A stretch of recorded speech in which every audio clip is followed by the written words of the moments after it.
നിയമസഭയിൽ പറയാണ് സോണിയാഗാന്ധിയുടെ വീട് റെയ്ഡ് ചെയ്യണം, സ്വർണം അവിടെയുണ്ട്. ഇത്രയും വിവരദോഷികളെ ഉൾക്കൊള്ളിച്ചിട്ടുള്ള ഒരു മന്ത്രിസഭ ഈ കേരളത്തിന്റെ ചരിത്രത്തിലില്ല.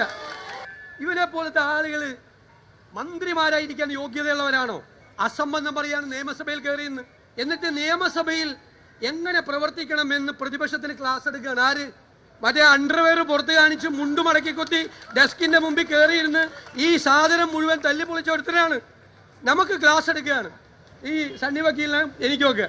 അതായത് നമ്മൾ മര്യാദയ്ക്ക് വന്ന് എഴുന്നേറ്റ് നിന്ന് ഇത് പറഞ്ഞിട്ട് പോലെ അല്ല, ഓന്റെ പോലെ മറ്റത് കാണിച്ചിട്ട് വേണം ചെയ്യാൻ. നാളെ കൊണ്ടോ ഒരു പൊതുപ്രവർത്തകൻ മൈക്കിലൂടെ ഒരിക്കലും പ്രസംഗിക്കാൻ പാടില്ലാത്ത തരംതാണ വാക്കുകൾ ഉപയോഗിച്ചുമാണ് അദ്ദേഹത്തിന്റെ അണികളെ ആവേശപ്പെടുന്നതിന് വേണ്ടി പ്രസംഗം നടത്തിയത്. വി ഡി സതീശന്റെ സംസ്കാരത്തെ സംബന്ധിച്ചിടത്തോളവും അഹങ്കാരത്തെ സംബന്ധിച്ചിടത്തോളവും ആരെയും എന്തും പറയുന്ന സ്വഭാവക്കാരനാണെന്നുള്ള നിലയിൽ അറിഞ്ഞു കഴിഞ്ഞ കാര്യമാണ്. അതേ ഭാഷയിൽ അതേ രീതിയിൽ ഞങ്ങൾ തിരിച്ചു പറഞ്ഞാൽ സതീശൻ പേടിക്കില്ല എന്നുള്ളത് മാത്രമല്ല, ചിലപ്പോൾ മൂത്രം ഒഴിച്ചു